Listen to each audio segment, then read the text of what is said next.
Welcome back to the Deep Dive. We're here to unpack complex topics and hopefully leave you genuinely well informed. Today, we're setting our sights on something maybe a bit overlooked, the surprising vitality, the ecological role of Canadian gardens late in the season. We're going to challenge that impulse, maybe have to tidy everything up. Instead, let's celebrate the beauty and life that actually endures as the chill sets in. Our sources for this are, well, they're fantastic. We've got detailed notes from an episode on Canadian garden splendor, and that's combined with really comprehensive info from Mario's Super Soil, their website, product catalog, the whole deal. So our mission, uncover the secrets to keeping a garden truly vibrant, not just through summer, but deep into the year. And critically, how soil health is the absolute bedrock for that.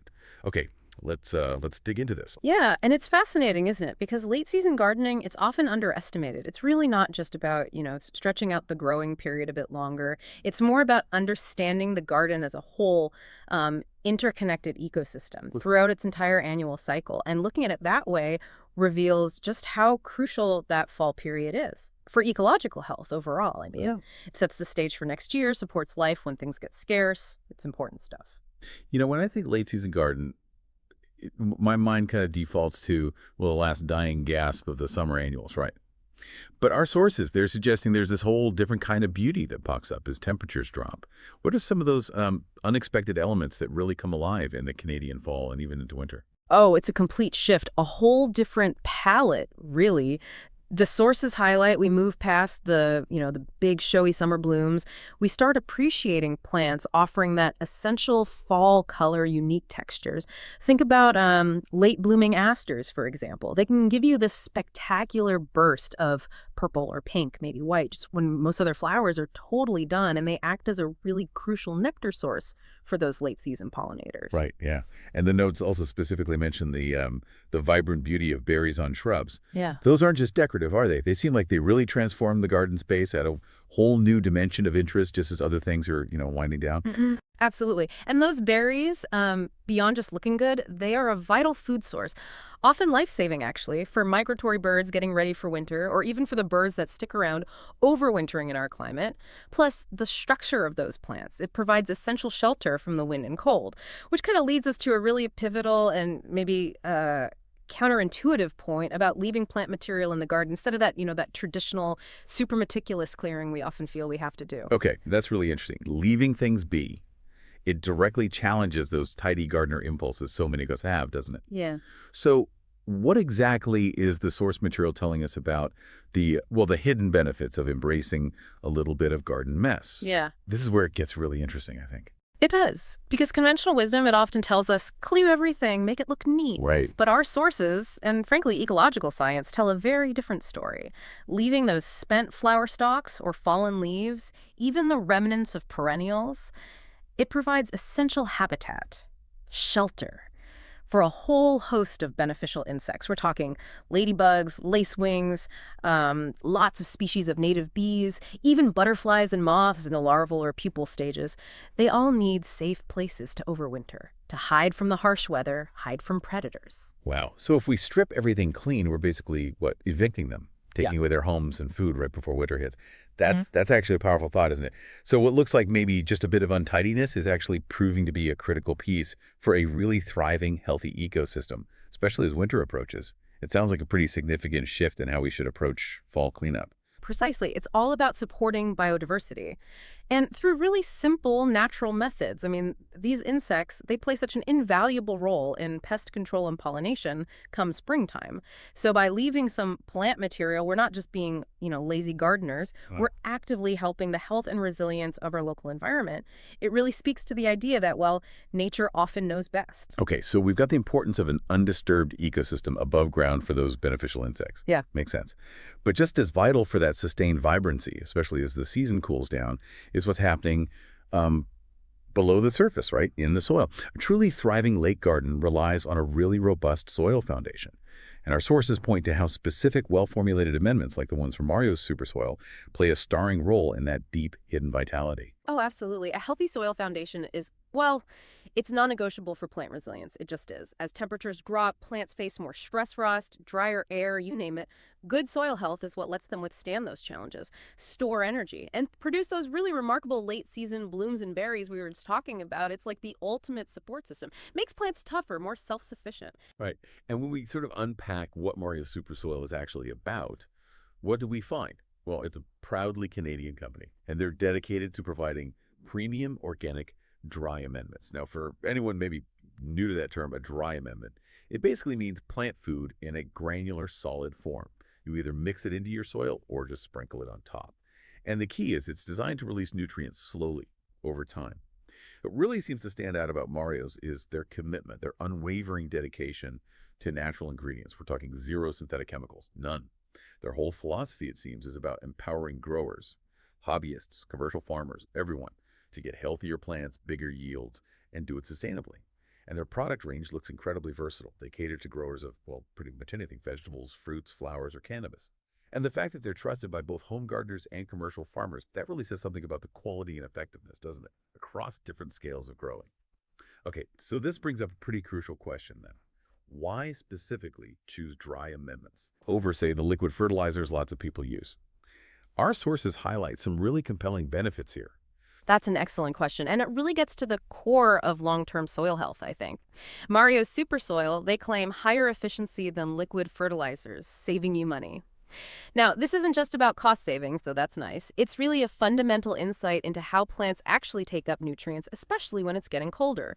Dry amendments, they release nutrients slowly, steadily, into the soil.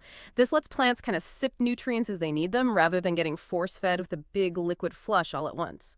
This gradual feeding reduces stress, conserves energy for root development, which is absolutely critical for cold hardiness, and ultimately it ensures that sustained vigor, from root to bloom, as they say, even as the seasons are changing. Ah, okay. So it's about a more consistent supply, less volatile, less shock to the system.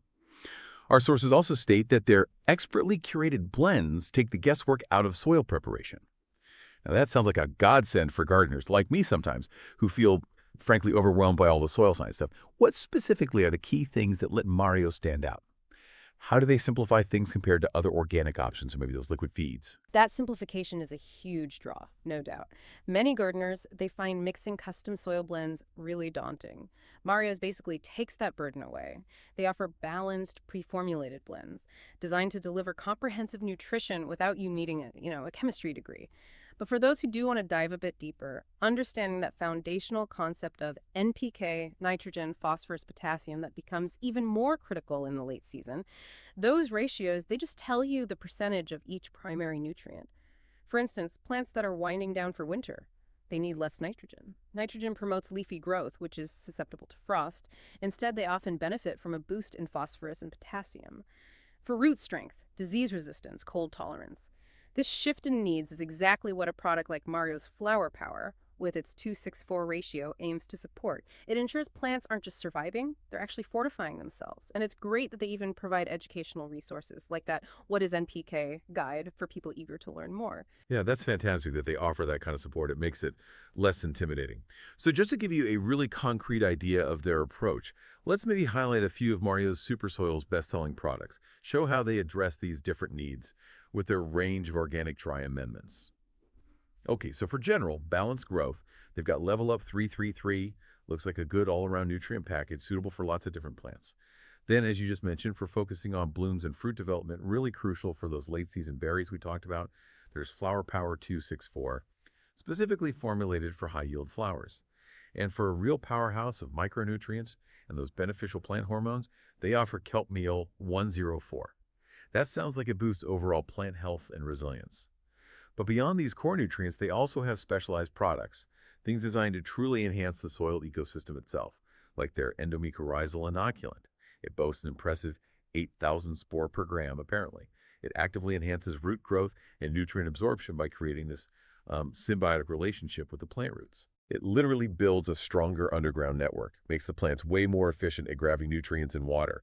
And just to give you a sense of the breadth, they also offer essentials like Feather Meal 1100 and Blood Meal 1200 for nitrogen boost when needed, Bone Meal 4100 for phosphorus, plus soil conditioners like worm castings, biochar charged, and even diatomaceous earth for pest control and improving soil structure. It really seems like they cover every single aspect of soil health and plant nutrition. And what's particularly appealing about these dry amendments, and you see this pop up again and again in the testimonials, is just how easy they are to use.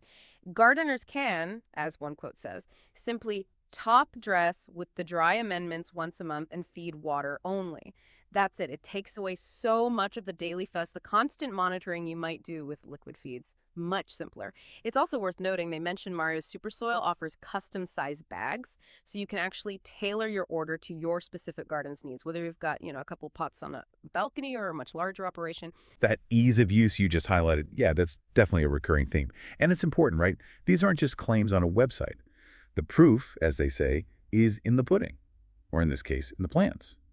And in the experiences of fellow Canadian gardeners, Mario's Super Soil is trusted by growers, and the testimonials really bring the impact home.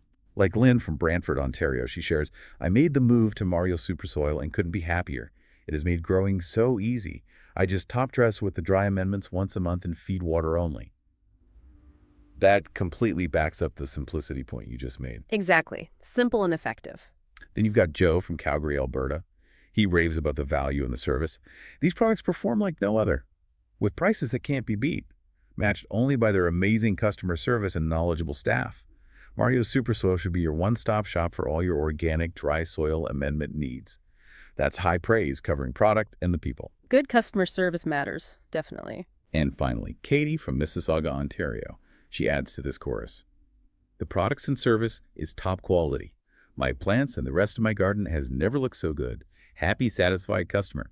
I will be using only Mario's soil from now on.